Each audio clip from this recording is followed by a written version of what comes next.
Salam sejahtera dalam kasih Tuhan Yesus Kristus. Sahabat dekat Tuhan, kiranya kasih Tuhan senantiasa melingkupi hati kita. Kembali Anda mengikuti renungan malam dekat Tuhan yang akan memberkati Anda malam ini.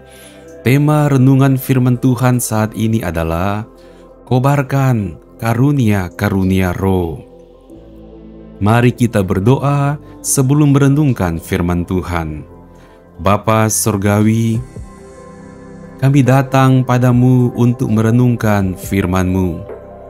Urapilah kami untuk mengerti akan firman-Mu, supaya iman kami makin kuat dan teguh. Di dalam nama Tuhan Yesus kami berdoa. Haleluya. Amin. Sahabat dekat Tuhan, renungan firman Tuhan dari 1 Korintus pasal 14 ayat 39. Karena itu, saudara-saudaraku, usahakanlah dirimu untuk memperoleh karunia untuk bernubuat, dan janganlah melarang orang yang berkata-kata dengan bahasa roh. Tetapi segala sesuatu harus berlangsung dengan sopan dan teratur. Melalui kebenaran firman Tuhan ini, kita diajarkan bahwa karunia-karunia roh dari Tuhan adalah berkat bagi orang percaya. Dengan demikian, setiap anak-anak Tuhan semestinya membuka diri untuk memiliki karunia-karunia roh. Maksudnya, ada kerinduan untuk menerima karunia-karunia roh dari Tuhan. Kerinduan ini perlu terus dinyatakan di dalam doa dan permohonan kepada Tuhan.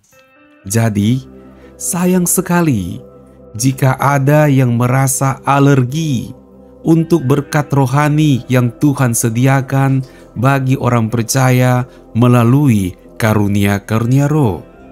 Justru sebaliknya, karunia-karunia roh harus dikobarkan, jangan dipadamkan di dalam ibadah umat Tuhan.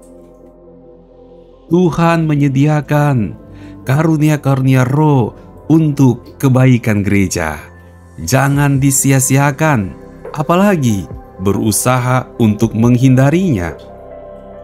Selain itu, Tuhan mengajarkan bahwa karunia-karunia roh berfungsi bukan untuk pamer rohani.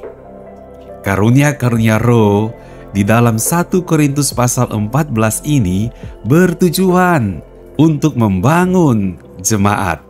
Jadi, fokusnya bukan pada euforia karena mendapatkan karunia-karunia roh, apalagi menjadi sombong rohani karena sudah mendapatkan karunia bernubuat, bahasa roh, penglihatan, marifat, dan lain-lain. Nanti hanya menjadi batu sandungan saja, menimbulkan perpecahan sehingga menjadi tidak berfaedah. Untuk itu, harus selalu diingat bahwa semua karunia roh ini haruslah bertujuan untuk membangun iman jemaat di dalam kasih Tuhan. Sasaran untuk membangun iman jemaat menjadi patokan utama. Jika karunia-karunia roh untuk dipakai sendiri, untuk membangun iman sendiri, silakan saja dipergunakan di ruang saat teduh pribadi, di ruang doa pribadi. Tidak perlu dipergunakan, ditunjukkan di depan ibadah berjemaat. Jadi, jangan salah sasaran. Ingatlah karunia-karunia roh untuk membangun iman berjemaat. Ketika engkau menggunakan karunia-karunia roh di saat berjemaat dan yang lainnya ternyata terberkati, imannya dibangunkan, dikuatkan. Nah, ini yang Tuhan rindukan.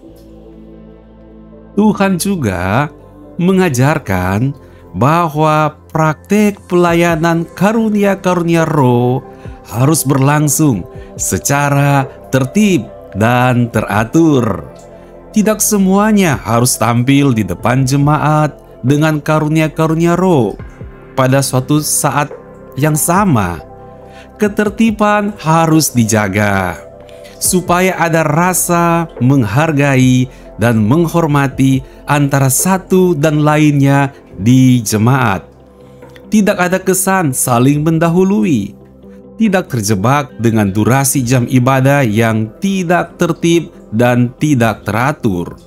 Untuk itulah Paulus memberikan contoh praktis dengan 2-3 orang yang bernubuat dalam ibadah. Ketika yang satu bernubuat, yang lainnya berdiam diri. Paulus mengistilahkannya dengan karunia nabi, takluk kepada nabi-nabi. Sebab Allah tidak menghendaki kekacauan, tetapi damai sejahtera. Jadi, karunia-karunia roh dalam beribadah mengedepankan keteraturan dan damai sejahtera. Dengan kata lain, pelayanan karunia-karunia roh dapat diatur dengan baik dan menjadi berkat serta memberikan damai sejahtera bagi umat Tuhan.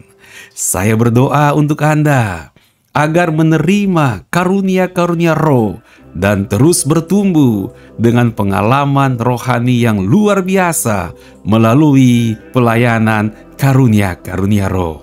Mari kita berdoa.